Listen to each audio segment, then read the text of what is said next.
স্বপ্নের নায়ক ১৯৯৭ মুভির রিভিউ। কেন সালমান শাহ আজও স্বপ্নের নায়ক? হ্যালো বন্ধুরা, আপনারা দেখছেন বাংলা সিনেমার রোমান্টিক রিভিউ। আমি নিঝুম। আজকের রিভিউটা বাংলা চলচ্চিত্রের এক কিংবদন্তির প্রতি শ্রদ্ধা জানিয়ে সালমান শাহ অভিনীত ১৯৯৭ সালের ব্লকবাস্টার হিট ছবি স্বপ্নের নায়ক। সিনেমার নাম স্বপ্নের নায়ক মুক্তি। ১৯৯৭ সালমান শাহের মৃত্যুর পর মুক্তিপ্রাপ্ত। পরিচালক নাসির খান, অভিনয়ে Salman Shah, Shabnur, Amin Khan, ATM Shamsuzzaman, Dolly Johur. Romantic, action, melodrama মূল বিষয়বস্তু, ষড়যন্ত্র, ভুল বোঝাবুঝি এবং প্রেমের জয়া।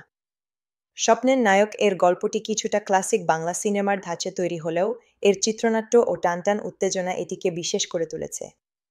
সালমান শাহ এখানে সম্ভবত সুমনের চরিত্রে প্রথমে একজন গরিব ঘরের মেধাবী সন্তান হিসেবে পরিচিত হন।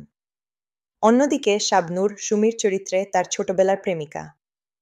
কিন্তু সিনেমার গল্প মোড় নেয় যখন ভিলেন এটিএম শামসুজ্জামান এবং নাসির খানের ষড়যন্ত্রের শিকার হন নায়ক। তাকে এক বড়লোকের বিদেশ ফেরত ছেলে হিসেবে সুমির বাড়িতে ঢোকার খেলা খেলতে হয়। এক দুর্ঘটনা এবং স্মৃতিশক্তি হারানোর মতো জটিলতা এই প্রেমের গল্পকে আরও কঠিন করে তোলে। ভুল বোঝাবুঝি, প্রতারণা এবং প্রতিশোধের টানাপোড়েনের মধ্য দিয়ে সুমনের প্রেমের কি জয় হবে, এই নিয়েই সিনেমার মূল গল্প। সালমান শাহ। এই সিনেমায় সালমান শাহের অভিনয় ছিল একেবারে অন্যরকম এবং ব্যতিক্রমী। গরিব মেধাবী ছাত্রের চরিত্র থেকে শুরু করে বিদেশ ফেরত বড়লোকের স্টাইলিশ ছেলে, দুটি লুকেই তিনি ছিলেন দুর্দান্ত।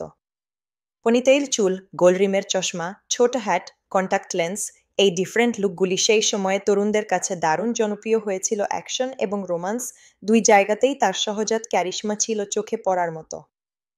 শাবনূর সালমান শাবনূর জুটির ম্যাজিক এই ছবিতেও অক্ষুণ্ণ ছিল।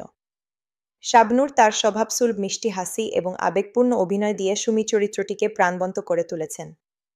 বিশেষ করে ভুল বোঝাবুঝির দৃশ্যগুলিতে তার অভিব্যক্তি দর্শকদের মন ছুঁয়ে যায়। অন্যান্য চরিত্র এটিএম শামসুজ্জামানের শক্তিশালী অভিনয় ভিলেনের চরিত্রকে বিশ্বাসযোগ্য করে তোলে।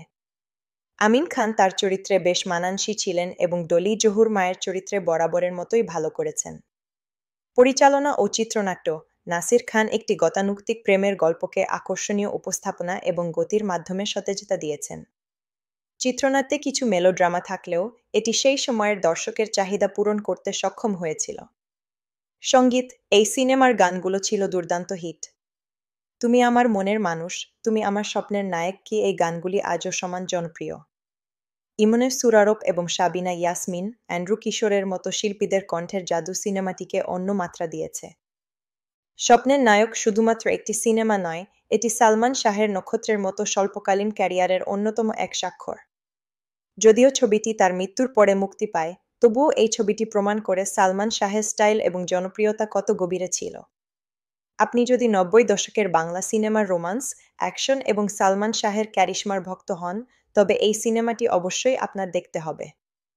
নস্টালজিয়া এবং বিনোদনের এক চমৎকার মিশ্রণ এটি। আপনারা যারা স্বপ্নের নায়ক দেখেছেন, সালমান শাহের কোন স্টাইলটা আপনাদের সবচেয়ে বেশি ভালো লেগেছে? কমেন্টে জানাতে ভুলবেন না।